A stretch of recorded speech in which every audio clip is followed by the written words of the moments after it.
Hello everyone, চলে এসেছি নতুন একটা রেসিপি নিয়ে। আজকের রেসিপি কাতলা কালিয়া। খুব সহজ একটা রেসিপি, চলো ঝটপট রেসিপিটা দেখে নাও। এখানে আমি কড়াইতে সাদা তেল দিয়ে দিচ্ছি। সাদা তেলটা যখন ভালো করে গরম হয়ে আসবে তখন কিন্তু আমি মাছের পিসগুলো এখানে দিয়ে দিলাম। আমি একটা বড় সাইজের মাছ কিন্তু ভালো করে ধুয়ে কেটে নুন হলুদ মাখিয়ে রেখেছিলাম আগের থেকে। আর এই মাছটা কিন্তু প্রায় 11 থেকে 12খানা পিস হয়েছে।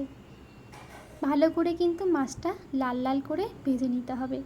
দেখতেই পাচ্ছ আমি কতটা লাল লাল করে মাছগুলো ভেজে নিয়েছি। মাছগুলো কিন্তু লো টু মিডিয়াম ফ্লেমে ভাজতে হবে, কারণ মাছের পিসগুলো যেহেতু হালকা একটু মোটা আছে, সেই জন্য কিন্তু আস্তে আস্তে মাছগুলো ভাজতে হবে। নালে কিন্তু উপরের মাছগুলো বেশি ভাজা হয়ে যাবে আর ভেতরের মাছগুলো কিন্তু কম ভাজা হবে। সেই জন্য লো টু মিডিয়াম ফ্লেমে কিন্তু মাছগুলোকে ভালো করে ভেজে নিতে হবে। মাছগুলো ভাজা হয়ে গেছে, আমি এবারে কিন্তু এক এক করে মাছগুলো তুলে নিলাম। সেই তেলের মধ্যে আমি এখানে তেজপাতা আর গোটা গরম মশলা কিন্তু ফোড়ন দিয়ে দিলাম। তারপরে কেটে রাখা পেঁয়াজ আমি দিয়ে দিলাম।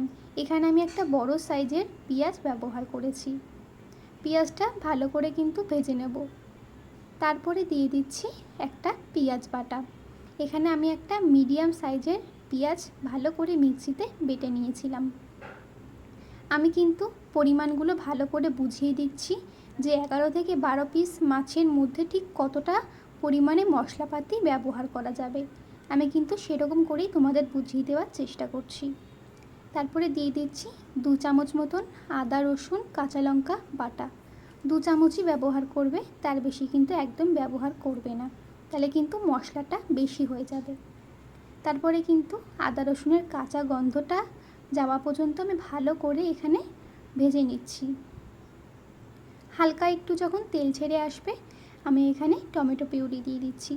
আমি একটা বড় সাইজের আর একটা ছোট সাইজের টমেটো, মানে দুটো টমেটো আমি মিক্সিতে পেস্ট করে নিয়েছিলাম।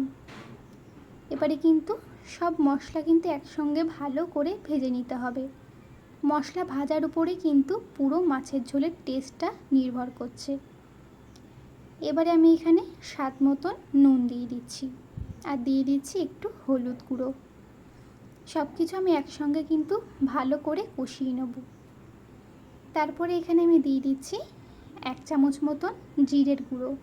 তোমরা কিন্তু চাইলে গোটা জিরেটাকে ব্যবহার করতে পারো, মিক্সিতে করে নিলেই কিন্তু হয়ে যাবে।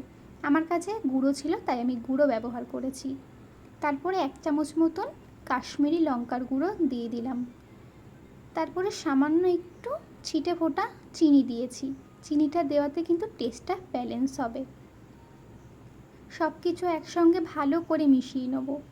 যখন তেল ছেড়ে আসবে তখন কিন্তু আমি এখানে টক দইটাকে আগে থেকে জল ঝরিয়ে ফেটিয়ে রেখেছিলাম।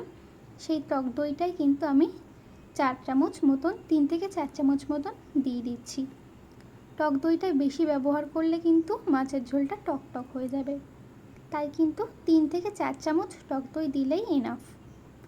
সব মশলা একসঙ্গে যখন ভালো করে মিশে আসবে তখন কিন্তু আস্তে আস্তে তেল ছাড়তে শুরু করে দেবে।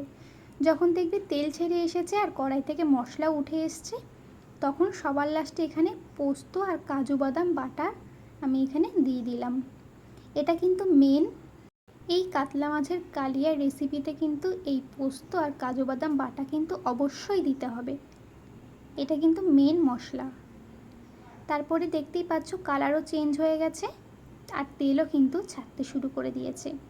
কড়াই থেকে কিন্তু মশলা লেগে যাচ্ছে না, একদম কিন্তু উঠে উঠে যাচ্ছে। তারপরে আমি এখানে সামান্য একটু গরম জল ব্যবহার করলাম। এই মাছের ঝোলে কিন্তু বেশি পাতলা হয় না, হালকা একটু মাখা মাখা হয়। তারপরে এখানে আমি বাকি গরম জলটাও কিন্তু দিয়ে দিলাম। ঠান্ডা জল ব্যবহার করলে কিন্তু টেস্ট একদম নষ্ট হয়ে যাবে, তাই কিন্তু তোমরা গরম জলটাই ব্যবহার করবে। তারপরে সমস্ত মাছ কিন্তু আমি এক এক করে দিয়ে দিলাম। তারপরে যখন ভালো করে টকবক করে ফুটে আসবে তখন সবার লাস্টে এখানে দিয়ে দিচ্ছি গরম মশলা। আমি এখানে শাহি গরম মশলা ব্যবহার করেছি। বাড়িতে গরম মশলা ব্যবহার করলে কিন্তু আরও সুন্দর স্বাদ হয়। আমি গরম মশলার রেসিপিটা কিন্তু অন্য একটা ব্লগে অবশ্যই শেয়ার করে দেবো। এত সহজ রেসিপিটা কি করে করলাম আশা করি তোমরা বুঝতে পেরেছো। ভিডিওটা ভালো লাগলে কিন্তু অবশ্যই একটা লাইক করো।